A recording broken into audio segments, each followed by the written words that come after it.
보신 적은 없으세요? 여기 안 와봤습니다.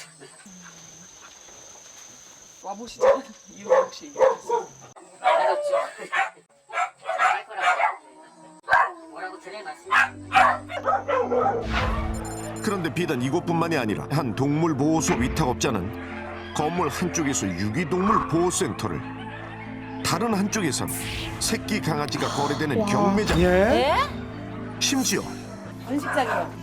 개들을 교배시키고 태어난 새끼들을 분양하는 번식장을 동물보호센터와 함께 운영하고 있었다. 진짜 어이가 없군요. 아니 대체 왜 유기동물 보호센터에서 개 농장이, 경매장이, 번식장이 함께 운영되고 있는 걸까?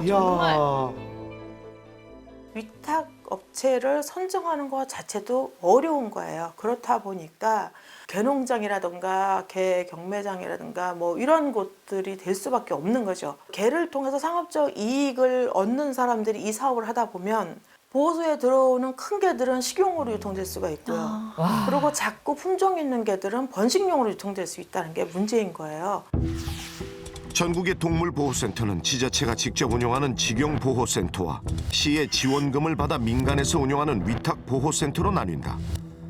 그런데 지방 소도시의 경우 유기동물들을 수용할 만한 시설도 마땅치 않은 데다 자진해서 보호소를 운영하겠다는 위탁업체가 부족하다 보니 기존의 개 농장이나 번식장에 위탁하는 경우가 종종 있다는 건데, 그런데 개를 통해 영리를 추구하는 곳에 유기동물이 맡겨질 경우 보호소의 역할 대신 돈벌이 수단으로 이용될 가능성이 높다는 게 문제. 그러니까요.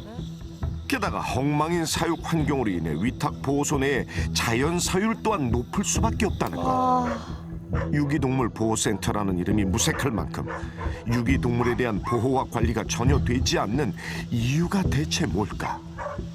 3년 전에는 말이 안 돼서 한 60도 같으면 충분히 내가 병원을 할 수 있었거든. 진짜 한 두세 번 늘었어요. 이렇게 갑자기 늘더라고. 제가 비용들이가 할 수 있는 건 다 하는데 이 관계는 사실 안 너무 맞아. 예산 어느 정도 갖고 내가 또 직접가지고 그렇게 해야 돼.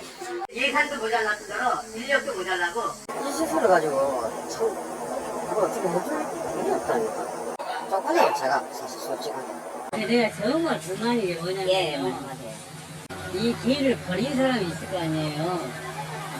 근데 버린 사람은 단 한 사람도 찾아내지 못하고 이 사람가 어떤 방법이 됐든지 누가 죽이고 싶겠습니까? 아니 안 가지는 걸 제가 상대로 할 수는 없잖아요. 그리고 솔직히 버린 개들이 누가 이쁜 개 버려요? 족보 없고 안 이쁘고 나이 들고 병 들고 이런 개들 다 버려요. 문제는 버려지는 개들이 감당할 수 없을 만큼 늘어나는 데 비해 보호소는 턱없이 부족하고, 그러다 보니 보호소는 늘 유기견들로 포화 상태. 하지만 예산은 빠듯하다 보니 보호소 관리에 한계가 있을 수밖에 없다는 얘기. 악순환이네요, 진짜. 그렇다면 지자체에서 지원받는 운영 예산은 얼마나 되는 걸까? 현실적으로 우리가 개 한 마리 구조해서 일하면 보는 데가 평균 60만 원이 듭니다. 근데 15세 보조금은 제일 많아봐야 30만 원이에요. 택도 없잖아요. 동물 보호비로 나오는 명목은 결국은 사료비라든지 뭐 약간의 치료비라든지 뭐 제일 힘든 게 인건비거든요. 똥을 치워야 되고 배변을 하기 때문에. 그럼 그 인건비를 투입을 하지를 않는 거죠. 돈을 안 쓰게 되죠. 최소한의 돈만 쓰게 되는 거죠. 위탁 운영하는 데다가 위탁을 줬다면 관리 감독은 지자체에서 철저히 해야 돼요. 사실상 거의 안 하고 있죠.